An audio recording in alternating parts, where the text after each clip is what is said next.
आधी रात हो चुकी थी और आसपास घना अंधेरा छाया था।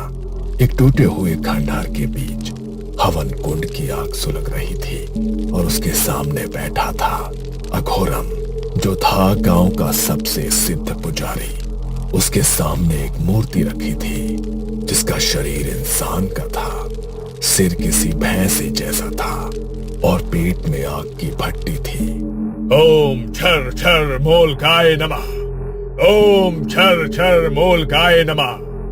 ओम छर छर मोलकाय नमः। जैसे ही अघोरम ने मंत्र पूरा करके हवन कुंड में राख डाली और एक छोटे से शिशु को सामने रखी मूर्ति के पेट की ओर उछाल दिया। जैसे ही बालक उस भट्टी में पहुंचा, एकाएक वहां से आग की लपटें धधकने लगी और मूर्ति की आंखों से तेज लाल प्रकाश निकलता नजर आने लगा। और ये नजारा देख अघोरम जोर जोर से हंसने लगा।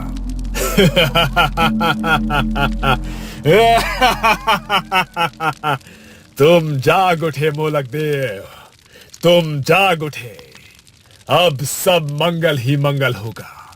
जंगल के अंधेरे को मूर्ति के पेट की आग ने रोशन कर दिया था। अगली सुबह सारे गांव में खबर फैल गई। सुना भैया, कल रात अघोरम ने मोलक देव को जगा दिया है। बलि स्वीकार हो गई है। लगता है अब ये फसलों की आग सूखा खत्म हो जाएगा।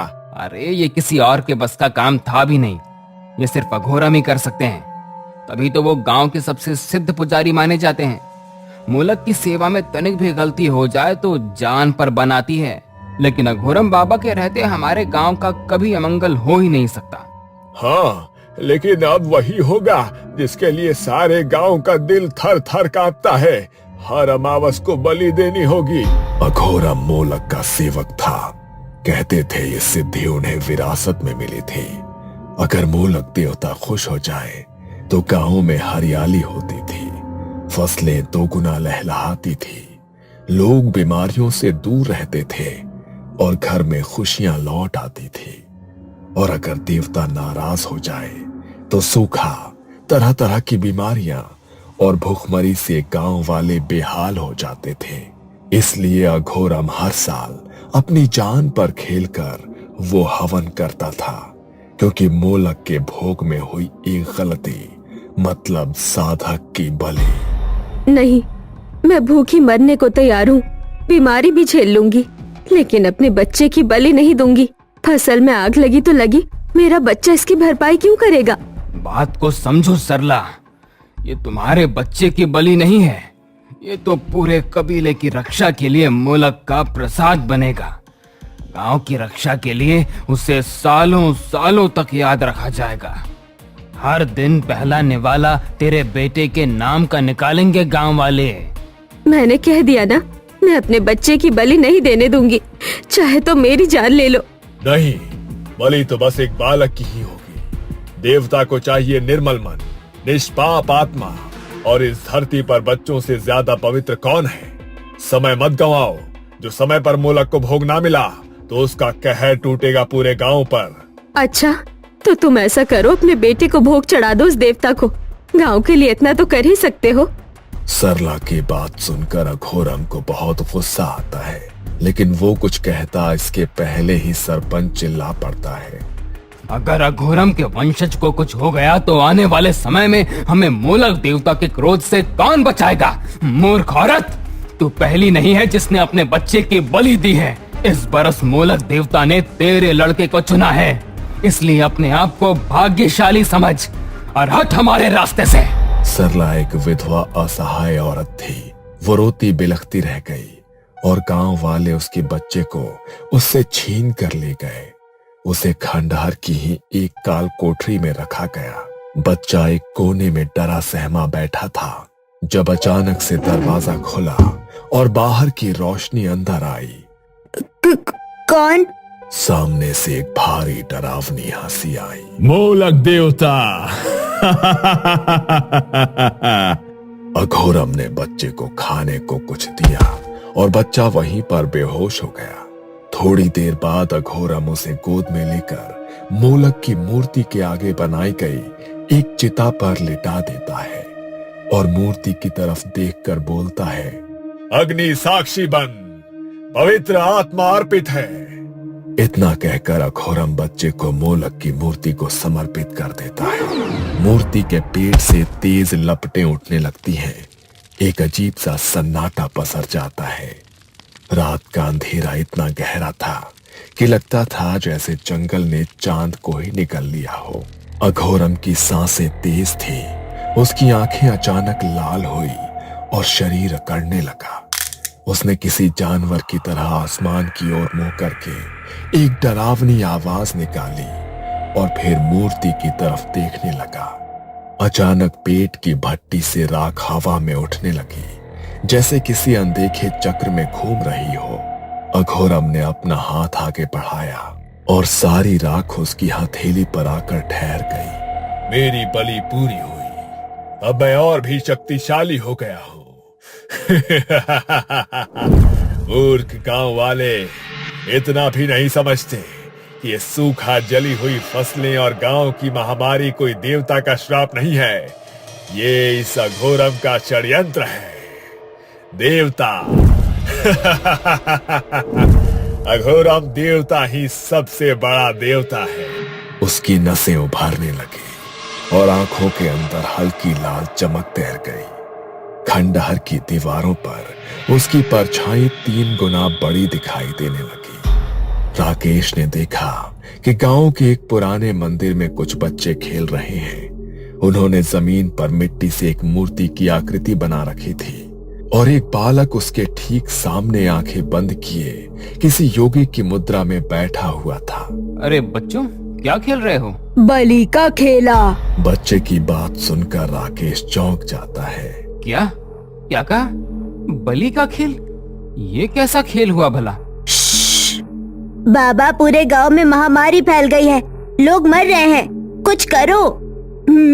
देवता को प्रसाद अर्पण करना होगा। देव चाहे तो धन बल अनहोनी महामारी सब बदल सकते हैं। अमावस्या को छोटू की बलि देनी होगी, उससे देवता खुश होंगे। बोलो, दे सकोगे? बच्चों की बात सुनकर राकेश के पांव डर से कांप उठते हैं। ये छोटे छोटे बच्चे किस खेल की बात कर रहे हैं? ये सब डरावनी बातें इनके मन में आई कहां से? क्या यहाँ कुछ ऐसा चल रहा है जो सही नहीं है? वो कुछ और पूछता, इसके पहले ही सरपंच के आदमी वहां आ जाते हैं। शहरी बाबू, आपको सरपंच जी ने बुलाया है, चलिए। राकेश उठा और वापस जाने लगा, लेकिन मुड़ मुड़ कर उसकी नजर मंदिर की तरफ ही जा रही थी। कुछ दिनों पहले गांव के चौराहे पर बस आकर रुकती है और बस से एक नौजवान उतरता है। उसने सनग्लासेस लगा रखे थे और उसके पास एक ब्रांडेड सूटकेस था। चौराहे पर बैठे कुछ आदमी उसे देखते हैं। कहाँ बाबूजी, रास्ता भटक गए हो क्या? यहाँ गांव में कहाँ आ गए? रास्ता नहीं भटका हूँ, बिल्कुल ठीक जगह आया हूँ। अब जरा तू मुझे गांव के सरपंच के पास पहुंचा दे। तेरी साइकिल बहुत शानदार लग रही है, चल आज इसी की सवारी करते हैं। शहर से सूट बूट पहने जो अधिकारी गांव आया था, उसका नाम था राकेश। वो एक सरकारी अधिकारी था। सरकारी आदमी लगते हो बाबू, कौनो काम से आए हो या यूं ही गांव देखने चले आए? सरपंच जी से काहे मिलना चाहते हो?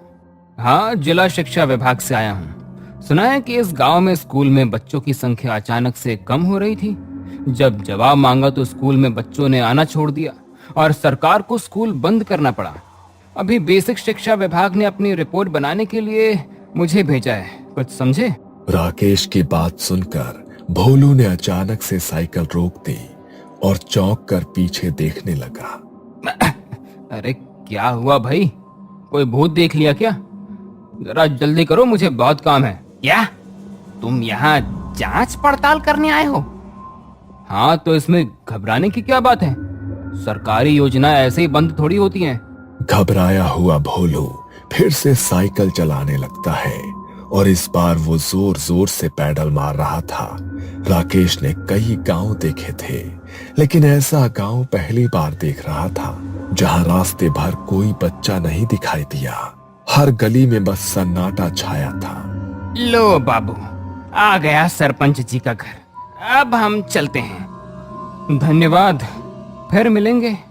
इतना कहकर राकेश अंदर चला गया, लेकिन भोलू राकेश को खड़ा होकर तब तक देखता रहा जब तक वो उसकी आंखों से ओझल नहीं हो गया। सरपंच को पता था कि कोई शहरी बाबू आने वाला है, लेकिन वो पहले से ही सतर्क था। आइए आइए बाबू साहब, बैठिए। बताइए, हम आपकी क्या सहायता कर सकते हैं? आपने बेकार ही यहाँ पहाड़ी तक आने की जहमत उठाई। सरपंच की बात सुनकर राकेश अपने बैग से निकाल कर एक फाइल खोलता है। सरपंच जी, ये मेरा काम है। स्कूल के रिकॉर्ड्स में शुरुआत में 75 बच्चे दर्ज थे, लेकिन धीरे धीरे गिनती घटने लगी और बाद में सिर्फ 19 ही बचे। जब जवाब मांगा गया तो बच्चों ने स्कूल जाना बंद कर दिया। ये कुछ अजीब बात नहीं है? राकेश की बात सुनकर सरपंच का गला डर से सूख जाता है। अब क्या करें बाबूजी, लोग अपने बच्चों को पढ़ाना ही नहीं चाहते। हमने तो बहुत कोशिश कर ली है, तभी तो आपको कह रहे थे कि बेकार यहाँ तक आने की जहमत उठाई आपने। ठीक है, तो एक बार मैं भी कोशिश कर लेता हूँ। राकेश की बात सुनकर सरपंच के चेहरे का रंग ही बदल जाता है। सरपंच समझाने की कोशिश करता है, लेकिन राकेश की जिद के आगे हार जाता है। शाम का समय था। राकेश गांव देखने का मन बनाकर निकलता है। गांव के सुनसान पड़े मंदिर से अचानक उसे कुछ बच्चों की आवाज सुनाई देती है और फिर उसे बच्चे बलि का खेल खेलते नजर आते हैं। क्या सोचने लगे साहब? चलिए जल्दी, सरपंच जी इंतजार कर रहे हैं। हाँ, आपको बताया नहीं किसी ने यहाँ दिन ढले बाहर निकलना मना है? ये शहर नहीं है बाबू, पहाड़ी गांव है। जंगली जानवर का शिकार बन जाओगे। राकेश बिना कुछ कहे उस आदमी के साथ चल रहा था। ढलती शाम में वो जगह और भी डरावनी लग रही थी, जैसे अंधेरा वहीं से जन्म लेता हो। तभी सरपंच का आदमी उसके सामने आकर खड़ा हो गया। काहे बाबू, बार बार उधर क्या देख रहे हैं? अरे बच्चे खेल रहे हैं, इसमें इतना घबराने की क्या बात? राकेश को उस आदमी की बात किसी चेतावनी से कम नहीं लगी। वो चुपचाप चलता रहा। सरपंच के घर पर पहुंचकर उसका सामना एक बाबा से होता है, जो किसी सन्यासी जैसा दिखाई पड़ रहा था। आइए साहब, ये हमारे गांव के सबसे सिद्ध पुजारी हैं। सोचा आपसे मिलवा देते हैं। अच्छा, सिद्ध? तो फिर कौन सी सिद्धि पा रखी है आपने? भाई, हमने पोस्ट ग्रेजुएट किया है, यूपीएससी पास किया है, और आपने? आपकी सिद्धियों में कौन सी डिग्री होती है? अगर हमारी सिद्धि इतनी आसानी से सबको समझ आने लगे तो हम और आम लोग एक ही नहीं हो जाएंगे। हमारी सिद्धि को समझने के लिए अभी आपकी समझ बहुत छोटी है। चल बांध लीजिए। अच्छा, लगता है कि आप अपने आप को बहुत खास समझते हैं। बोलते हुए अचानक राकेश के शब्द लड़खड़ाने लगे और उसका सर चकराने लगा। अच्छा, अब हम चलते हैं सरपंच जी, हमारा काम हो गया। मेहमान को आराम करवाइए, इनकी तबीयत ठीक नहीं लगती। अघोरम का ऐसा उठकर जाना और उसके शब्द राकेश को अजीब लगते हैं, लेकिन वो कुछ अच्छा महसूस नहीं कर रहा था, इसलिए चुप रहता है। उस रात राकेश को नींद नहीं आई। बार बार उसके दिमाग में बच्चों के शब्द गूंज रहे थे। बलि का खेल। थोड़ी देर बाद उसे मुश्किल से नींद आई। सपने में वो उसी मूर्ति के सामने खड़ा था जो उसने बच्चों को मिट्टी से बनाते देखा था। मूर्ति का चेहरा किसी बैल का था और शरीर इंसान का। उसके पेट में आग की भट्टी चल रही थी, जिससे निकल रही लपटें उसके चेहरे तक आ रही थी। अचानक उसकी नींद खुल गई। ये क्या था? ये कैसा डरावना सपना था? और वो कैसी अजीब सी मूर्ति थी? अभी तक धड़कनें तेज हैं। ये सब क्या हो रहा है मेरे साथ? राकेश उठकर बैठ गया। तभी छत से उसने देखा कि जंगल में खंडहर के बीचों बीच आग जल रही है। राकेश के दिमाग में अपना सपना घूम गया और बिना कुछ सोचे समझे वो नीचे उतरकर खंडहर की तरफ भागने लगा। राकेश खंडहर में पहुंचा तो सामने का नजारा देखकर हैरान रह गया। ये वही मूर्ति थी जो उसके सपने में आई थी, लेकिन राकेश ने तो पहले इसे कभी देखा ही नहीं था। तो फिर कैसे? ये सवाल उसके दिमाग में घूम रहा था। तभी उसकी नजर अघोरम पर पड़ी। अघोरम हवन कुंड के सामने बैठा था। उसकी आंखें बंद थी, लेकिन उसके होठ लगातार मंत्र बुदबुदा रहे थे। हवा बिल्कुल स्थिर थी, जैसे समय खुद ठहर गया हो। राकेश ने महसूस किया कि हवन की आग सामान्य नहीं थी, उसकी लपटें कुछ अलग सी थी। ये सब देखकर राकेश धीरे धीरे दबे पांव एक टूटी दीवार के पीछे छिप गया। और तभी अघोरम ने बिना आंखें खोले कहा, छिप कर क्यों देख रहे हो सरकारी बाबू? अब यहाँ तक आ ही गए हो तो आओ, सामने आ जाओ। अघोरम की बात सुनकर राकेश का दिल जोर से धड़क उठा और वो धीरे से बाहर आया। ये सब क्या हो रहा है? यही आपकी सिद्धि पाने का राज है क्या? हर बात जानने की बहुत चाहत है आप में, लेकिन कुछ राज ऐसे होते हैं जिनसे दूर ही रहना चाहिए। तुम मुझे सीधा सीधा जवाब दो कि गांव के बच्चे कहाँ गायब हो रहे हैं। क्या ढोंग है ये? कैसा अंधविश्वास है? तुम मासूम गांव वालों को बेवकूफ बना रहे हो ना? अघोरम जोर से हंस पड़ा। उसकी हंसी बहुत डरावनी थी। तुम शहर वाले एक गलती करते हो, जो समझ नहीं आता उसे अंधविश्वास कह देते हो। ये कोई अंधविश्वास नहीं। अगर ये गांव आज भी जिंदा है तो सिर्फ मेरी वजह से। अघोरम धीरे धीरे खड़ा हुआ और आग अचानक तेज भड़क उठी। उसकी परछाई मूर्ति पर पड़ रही थी। अघोरम की आंखें अब पूरी तरह लाल दिख रही थी। मैं साधक हूं। इन मासूम आत्माओं की ऊर्जा से मैं मृत्यु को भी रोक सकता हूं। बीमारी, अकाल सब मेरे आगे झुकते हैं।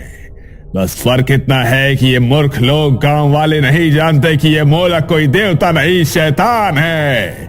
हाँ, शैतान को पूजता हूं मैं, और उसी शैतान ने मुझे इतनी ताकत दी है कि मैं चाहूं तो तुझे पल भर में मिटा दूं।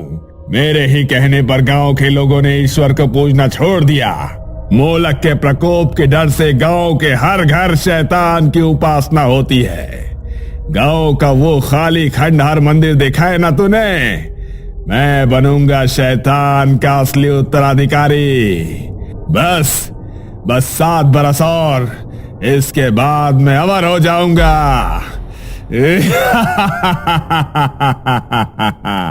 अघोरम की बातें सुनकर राकेश का चेहरा पीला पड़ गया। दरिंदगी की भी एक सीमा होती है, लेकिन अपनी काली विद्या के लिए तुमने उस हद को भी पार कर दिया। उन मासूमों की बलि चढ़ाते हाथ नहीं कांपे तुम्हारे? तुम खुद को पुजारी कहते हो? अरे तुम तो कातिल हो, कातिल। अपनी काली विद्या के लिए हमारे बच्चों को जला डाला, और हम सोचते रहे तू पुजारी है जो हमारी रक्षा कर रहा है। अघोरम पहली बार पीछे हटा। उसे समझ नहीं आया जो लोग उसके नाम से कांपते थे आज उसकी आंखों में आंखें डालकर कैसे खड़े थे। इसने तुम्हें क्या पढ़ा दिया है जो तुम इसकी बात मान रहे हो? देवता नाराज हुए तो प्रकोप झेलना पड़ेगा। पीछे हटो। इस गांव में आते ही मुझे समझ आ गया था कि बच्चे यूं ही गायब नहीं हो रहे हैं, और तुम्हें रंगे हाथों पकड़ने के लिए ही मैं यहाँ रुका था। कल शाम शरबत में मुझे कुछ मिलाकर तुमने ही पिलाया, मैं ये भी जानता हूँ। मैं यहाँ गांव के आदमी लेकर आया तो राकेश बाबू को रोकने था, लेकिन यहाँ आकर जो सुना उससे तेरा सारा सच पता लग गया। अघोरम के पसीने छूटने लगे। उसका काला सच सामने आ चुका था, और तभी एक बूढ़ा आदमी आगे आया। उसके हाथ कांप रहे थे। 20 साल पहले ये मेरे पोते को भी देवता की इच्छा कहकर ले गया था और उसकी बलि चढ़ा दी थी। मेरा नन्हा सा बच्चा, इसके साथ भी ठीक वैसा ही होगा। इसे इसी की जलाई आग में झोंक दो। अघोरम ने घबराकर भागना चाहा, लेकिन गांव वालों ने उसे जकड़ लिया। आज कोई तंत्र विद्या काम नहीं आने वाली थी। अघोरम की लाल आंखें सिर्फ राकेश को घूरे जा रही थी। सबने मिलकर उसे मोलक के पेट में जल रही आग में फेंक दिया। सुनसान खंडहर अघोरम की चीखों से गूंज उठा, और फिर एकदम से सन्नाटा छा गया। अगली सुबह सालों बाद गांव में अलग सी रोशनी थी। बच्चे बाहर खेल रहे थे, औरतें बेफिक्र होकर हंस रही थी। राकेश भी वापस जाने के लिए शहर की बस में बैठ गया था। एक अमावस की रात को वहां फिर किसी के कदमों की आहट हुई। एक आदमी कंधे पर फावड़ा लिए धीरे धीरे उसी जगह खोद रहा था जहां मूर्ति दफन की गई थी। पहले मिट्टी हटती गई और फिर पत्थर हटे और फिर उस आदमी का फावड़ा किसी कठोर चीज से टकराया। एक ठक की आवाज आई और वो आदमी घुटनों के बल बैठ गया। उसने अब अपने हाथों से मिट्टी हटाई और जैसे ही मूर्ति का सिर बाहर आया, उसके होठ पर एक मुस्कान फैल गई। पिताजी, वापस लौटने का समय आ गया है। आपकी साधना अधूरी नहीं रहेगी। जोर से बिजली चमकी और एक पल के लिए उस आदमी का चेहरा रोशन हुआ। वही लाल आंखें, वही खतरनाक मुस्कान। वो कोई और नहीं बल्कि अघोरम का बेटा था। सालों बाद एक डरावनी हंसी फिर से खंडहर में गूंज उठी। उसने मूर्ति की फिर से स्थापना की और पिता के सिखाए तंत्र बल से मूलक की मूर्ति में अघोरम की आत्मा को स्थापित कर दिया। मूलक अब मूलक नहीं, अघोरम था। ये आहट थी अनिष्ट की। तो क्या अनिष्ट को टालने के लिए फिर कोई राकेश आएगा या कहानी फिर दोहराई जाएगी?